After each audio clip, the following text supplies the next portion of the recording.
Assalamualaikum warahmatullahi wabarakatuh. Auzubillahi minasyaitonirrajim. Bismillahirrahmanirrahim. Fi suhufim mukarramah. Di dalam suhuf yang dimuliakan di sisi Allah.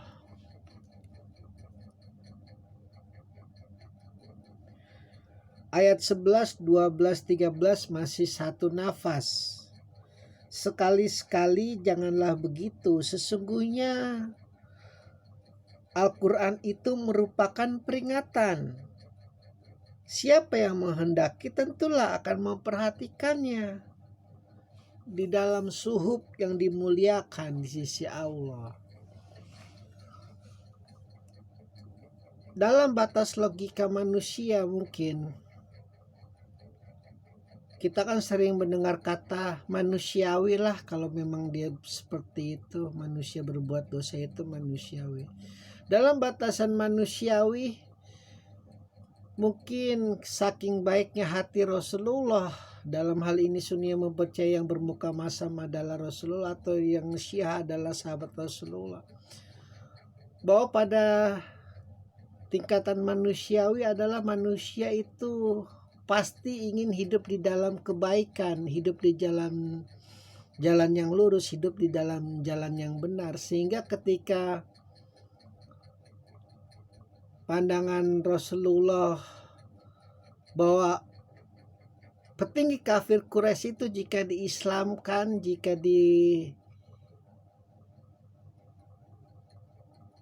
disadarkan, kelak akan membawa banyak manfaat bagi kelangsungan risalahnya, dan hal itu ditampik oleh Allah. Tidak semua yang aku ciptakan itu akan memiliki hal-hal yang semacam itu. Rasulullah, ada manusia-manusia memang yang kepala batu, ada manusia-manusia memang tidak bisa untuk kau bisa luruskan walaupun kau berusahanya semaksimal mungkin. Dan itu bukan menjadi urusanmu, itu menjadi urusanku. Karena wajar, Rasulullah hatinya baik, Rasulullah pikirannya baik. Jadi wajar jika dia berpikir, mana ada sih manusia yang tidak mau hidup dalam kebaikan itu, mana ada sih?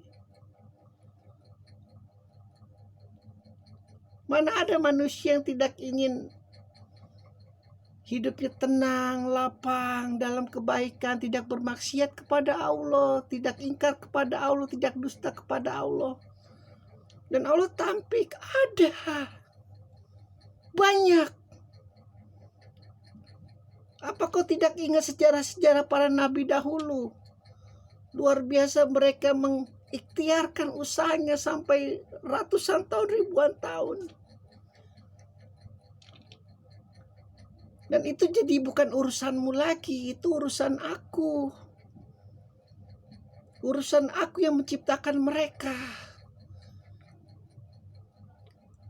Makanya kalau di kalangan Sunni itu banyak yang menyayangkan Abdul Muthalib, Abu Thalib itu pelindung Nabi, kenapa masih kafir sampai mati. Di Syiah itu sangat menampik, mereka mengenal tauhid, mereka meyakini tauhid. Sampai mati pun mereka meyakini itu Allah Tuhannya. Itu makanya sampai kapanpun bentroknya di situ. Sekali lagi Allah menegaskan, kemuliaanku ini hanya sampai kepada yang menghendaki. Kalau tidak menghendaki ya susah.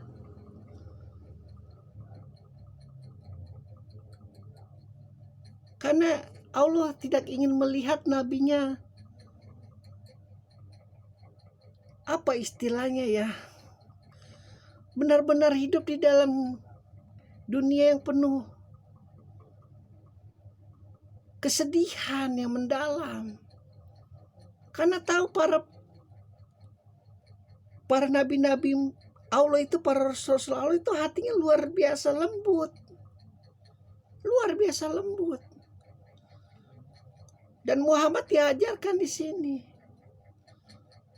ada memang manusia yang tidak akan mungkin hidup di dalam jalan kebaikan, hidup di jalan yang lurus sampai mati. Sudah mentok bermaksiat kepada Allah. Mau engkau ajarkan Al-Quran di depan matanya, mau engkau ajarkan sholat di depan matanya, mau engkau ajarkan tentang sedekah di depan matanya, tidak akan pernah bisa.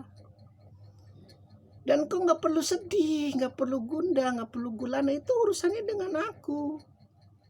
Karena aku ini mulia Muhammad. Aku tidak butuh mereka. Petinggi-petinggi kafir Quraisy itu tidak butuh harta mereka, tidak butuh pengaruh mereka, tidak butuh kekuasaan mereka, karena aku yang paling kuasa, aku yang paling mulia. Al-Quran itu di sisiku,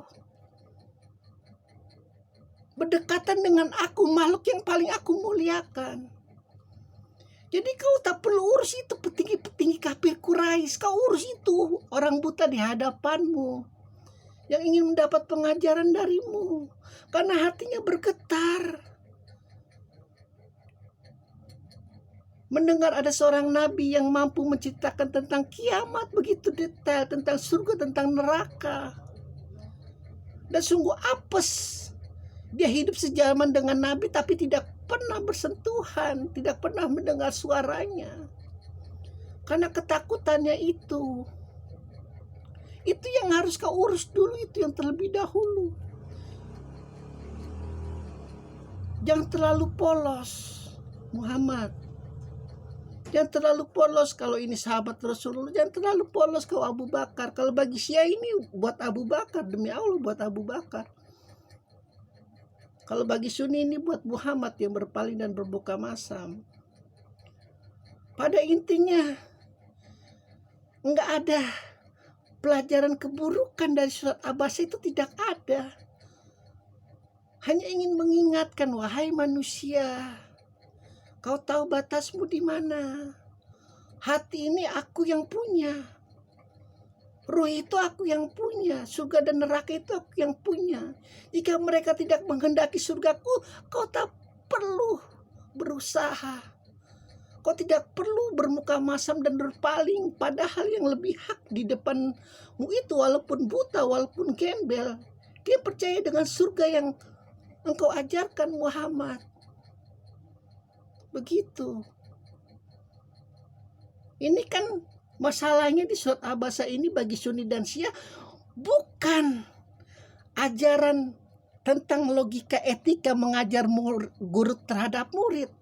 Tapi yang lebih dipentingkan ini, apakah ini Muhammad, apakah ini Abu Bakar, itu yang menjadi saling perang, saling penggal kepala, saling memfitnah, saling mengkafirkan, saling membidahkan. Padahal bukan itu.